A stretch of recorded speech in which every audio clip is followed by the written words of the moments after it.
I never understood the term phantom limb before now. I'm no soldier. I didn't lose my arm in a battle or saving someone or doing anything heroic or useful. I lost it due to a series of unlucky events. I was hiking in the woods with some friends, doing some very light rock climbing, and when I slipped, I sliced my arm before the rope caught me. I was more relieved when my legs didn't get broken than I was worried about my arm, so I slapped a bandana on it and kept going. We camped the weekend on the ground, but I put ointment on it and I tried to keep it clean. A friend of mine told me Sunday as we piled into our cars that I should keep an eye on the wound. Those red marks look bad, and there's no telling what you could have picked up out here. I told him I'd be careful, and when I got home, I took some Tylenol and put a Band-Aid on it. I was feeling pretty tired, which was understandable since I'd been hiking all weekend. I told myself I'd go to bed and turn the air up a little bit because I was feeling hot. I figured I'd be back to business as usual the next day. Instead, I woke up in the middle of the night with a pounding headache and a high fever. I took more Tylenol, but I just couldn't get back to sleep. I was sweating and headachy, and finally I got up and went to watch TV. I called out of work when 6 o'clock came around, and I only felt worse. I could tell something was wrong, but I thought maybe I'd just picked up a bug or something. It wasn't until I went to wipe the sweat off my forehead that I saw the angry red lines running up my arm. They were worse than they'd been the day before, and I got shakily to my feet and stumbled into the bathroom. I ran myself a bath and scrubbed at the arm, but the cut was looking worse than ever. It was angry and infected, the red lines running towards my shoulder, and after drying off, I decided it might be best to head to the ER. I wasn't sure what was wrong. I'm certainly no doctor, but I knew that wasn't normal. I sat in the ER for about 4 hours, only to find out that the cut on my arm was infected. "We want to keep you for a few days and run some tests," the doctor said. "We're concerned about the fever and the apparent onset of symptoms." 2 days later, I got more bad news. My time in the hospital had been far from beneficial. Whatever I had picked up in the woods had been supplemented by a nasty case of MRSA. While I had laid in a bed, eating hospital food and running my insurance up, I'd been exposed to a pretty nasty strain, and it had my arm redder and sorer than ever. By Friday, they were saying it wasn't affected by the antibiotics. By the following Monday, they were talking about amputation. "It's just spreading too quickly, sir. If we don't remove it, you could be looking at a nasty blood infection pretty soon. And we want to get it before you lose the shoulder, too." The hospital had offered to cover the surgery, probably because my insurance was leaning on them for something I had picked up at the hospital, and I seemed to be out of options. As little as I wanted to learn to live with one arm, I didn't really see any way out of it. I agreed, and by Wednesday, I woke up short an arm. They had pushed it ahead, afraid my condition would get worse, and as I looked down at the place where my healthy arm had been a week ago, I wasn't really sure how I felt about it. They had me on all kinds of things, and at first I thought that was why I was having the dreams. I woke up Thursday night with the strangest feeling in my missing arm that I'd ever felt. It was like I could feel something. Every finger flex, every follicle of hair, the cold feeling of tile under my fingers, and even the pressure of my missing elbow. It was so weird, like when your leg falls asleep, but I don't know. I don't really have a way to describe it. It was like the arm was there, but it wasn't. That in of itself would have been weird enough, but as I lay there in the darkened hospital room, I could hear something coming up the hall. It was a scampering sound, like a rat or a small dog. It wasn't a clicking like claws, but a thumping like something with little feet coming up the hallway. Thump, thump, thump, thump, thump. I just lay there, eyes on the open doorway, as my breathing sped up. What was that sound? Had to be a nurse cart or some kind of equipment, but I couldn't think of what could be making that noise. All I could equate it to again was the feet of a very small animal. Thump, thump, thump, thump, thump. Why would a small animal be in a hospital? Thump, thump, thump, thump, thump. Couldn't be that. One of the nurses would have seen it and put it out. I looked at the clock and saw that it was past midnight. Who would be walking a dog up the corridor this late at... It came into the doorway, and suddenly I couldn't breathe. It was my arm, my hand, all of it. It was standing there in the door, its shadow trailing into the room. It was perched up on its fingers like Thing from the Addams Family, the dark hairs on my arm looking curly in the low light. It didn't have eyes, but I felt it like it was watching me, asking me why I had removed it from my body. The wound was gone, the red veins were gone too, and as I found my breath, I started screaming. I was confused and unsure of what was happening, and as the nurse came running, I tried to explain to them what was going on. I told them what I had seen, even pointed at the doorway where it had been, but she just smiled and patted my shoulder. It's the meds, dearie. They make people see all kinds of weird things. I can assure you that if there was a detached human arm wandering around, somebody would have seen it. I looked back at the doorway, but it was gone. I suppose it would have had to be, or she would have seen it. I laughed, thinking it was just a nightmare, and told her I was sorry for scaring her. She assured me that it was okay and headed back to the nurse's station, leaving me to snuggle down under my blankets and try to get back to sleep. I was just working down back towards sleep when I heard the drumming of the fingers on my nightstand. I'd pulled the covers over my head, but through the thin hospital coverings I could see a shadow of something sitting on the standing tray beside my bed. It was drumming impatiently, its non-eyes boring into me as I peeked, and I wondered where it had been hiding while the nurse was there. Thump, thump, thump, thump, thump. I could hear each individual finger as it bounced off the wood, hear the crackling of knuckles and the creaking of bones. It was seeing me as I was seeing it, and it seemed angry. What did it want? Did it want to hurt me? Even as I wondered, I could still feel those there or not there feelings in my missing hand. It's weird to feel an arm and a hand that's not there anymore, to feel the fingers drumming and see those fingers drumming across from you. It almost made me feel a little dizzy, like seeing the magic picture in one of those books. Thump, thump, thump, thump, thump.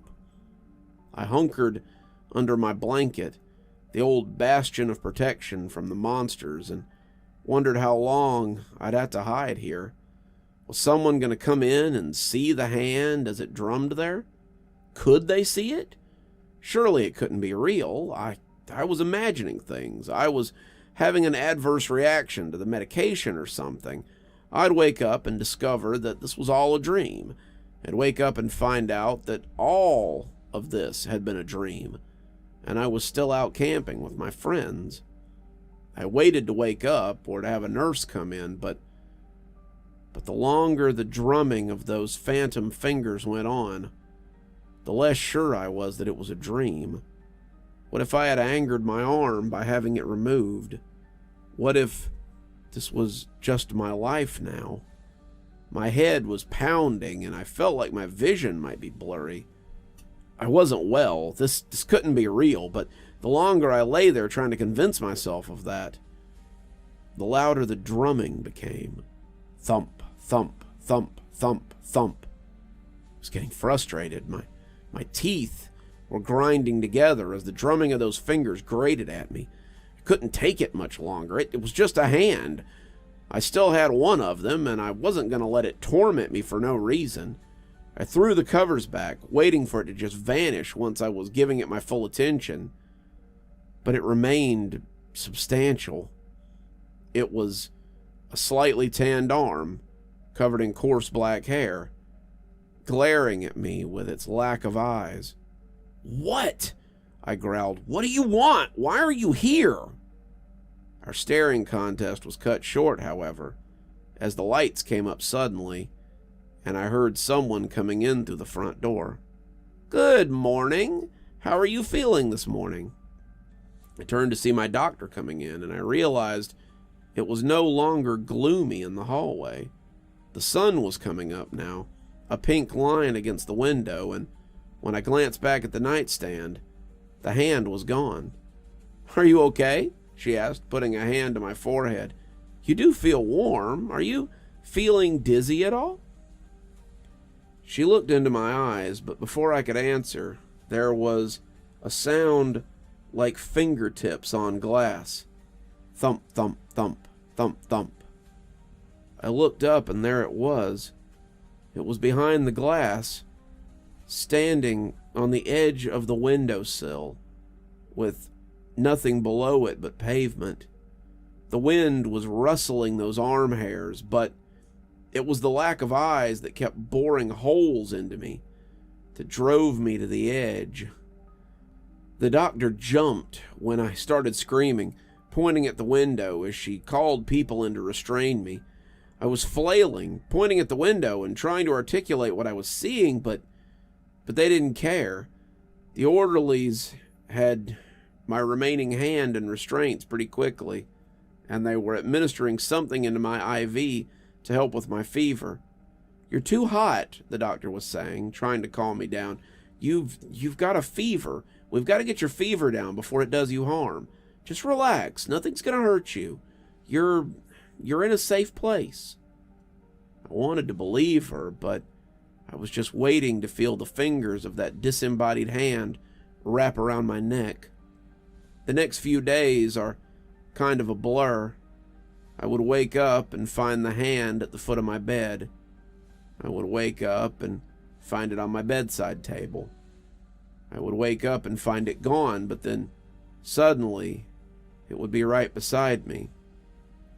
Whatever they had me on made me very groggy, and it was almost like being under a sleep paralysis demon. I could watch it until I passed back out again, the way the fingers trembled and the knuckles bunched. I could see the look in the area of the forearm that seemed like eyes, and see the desire to throttle me. Those moments made me anxious, but it felt like living in a dream. I didn't dream of waking up and finding that I had two arms. I dreamed of waking up and discovering that I wasn't being haunted by the arm that I'd left behind, one-armed or not. Then I woke up and found I wasn't alone. Someone was sitting with me, reading a book out loud, and when I started coughing, they looked up in surprise. I reached for the water pitcher, but as my stump came out, I remembered that I was down a hand. I let it fall back down, and then I went to reach with my other hand, the only hand I had, but he beat me to it. He'd been slow in getting up, but he had two working hands, and he soon had the cup to my lips, so I could take a long, delicious sip of tepid water. "Easy, buddy. You okay?" I told them that reading would help. People like hearing a friendly voice. I coughed again, looking around frantically as I remembered what had been stalking me. "What's up?" said the man, a youngish guy who looked about 25. "You looking for your family? I don't think anyone came to see you since you got here." "Oops, sorry, I probably shouldn't have said that. That's usually why I sit with people, though, because they need a friendly voice. I was looking around, but when I didn't see the hand, I let out a sigh of relief. "No," I said, my voice rusty. "No, it's okay." He smiled. "Well, that's good at least. You have a bad dream or something?" I lay back against the pillows, the board on the wall telling me that I'd been in and out for almost 3 weeks. Jesus, I had picked up a hell of an infection somewhere. It didn't matter, though. I was just glad to have woken up to something besides the ever-present hand. You wouldn't believe me if I... Thump, thump, thump, thump, thump. My jaw trembled. It couldn't be. I turned my head slowly, expecting to hear the tendons creak. And there it was. It was sitting on the radiator, drumming its fingers and glaring at me with its non-existent eyes. I wanted to cry.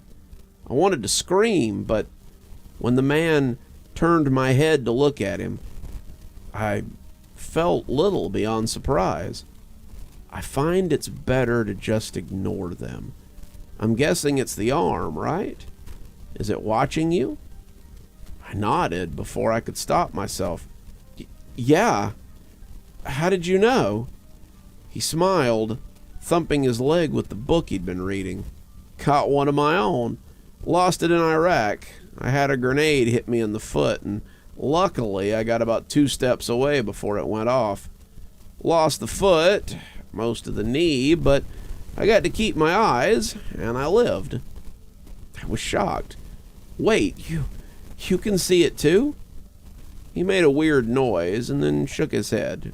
Not yours, but I can see mine in the corner over there. It's weird how they seem to stare without eyes, isn't it? Like, how do they manage that, I wonder? I was overjoyed. This guy could see them too. Could all people who had lost a body part see them like this?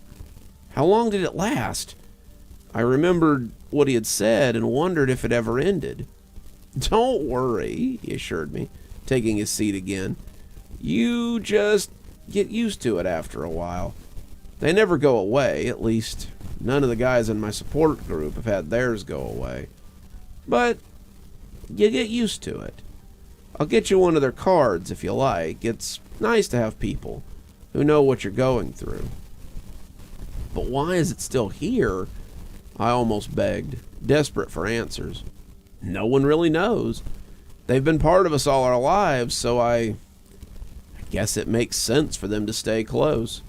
Vets and amputees talk about phantom limb syndrome, but I think it's more than just tingles. When that foot jumps, I feel it jump. I imagine it's the same way for you, too. They're a part of us, and they always will be, I guess. I laid back as he started reading again, letting this knowledge wash over me as the words of the Hobbit wafted over me as well.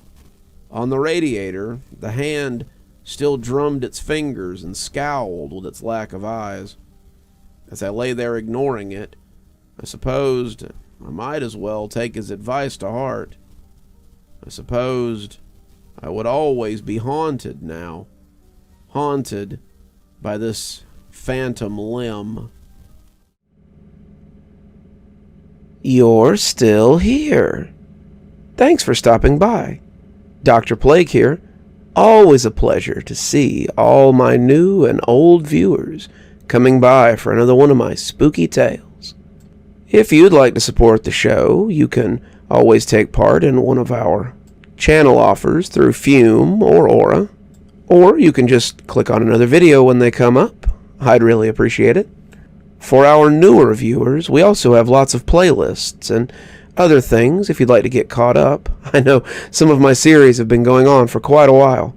If you'd like to get my latest book, there's a link down below that'll take you to my Amazon page. Towesey Homestead just came out, so if that's something you'd like to get your hands on, go ahead and have a look down there. If you'd like a signed copy, you can go ahead and email me from my email address on the site, and I'll get with you about shipping information and ship you a signed copy. If If you'd like to support the channel in a more monetary fashion, we also have membership through YouTube, and we've got a Patreon that you can get the information for in the description. We have lots of tiers and everything to suit your needs. Patrons that support on the $10 tier, that's our Ghostly Reader tier, get a book anytime I write one, signed and on their doorstep. As you may have noticed, there's a list of patrons and members on the screen, and I'd like to personally thank every one of them for taking a hand in the future of this channel.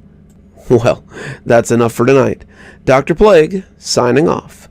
Have a wonderful evening.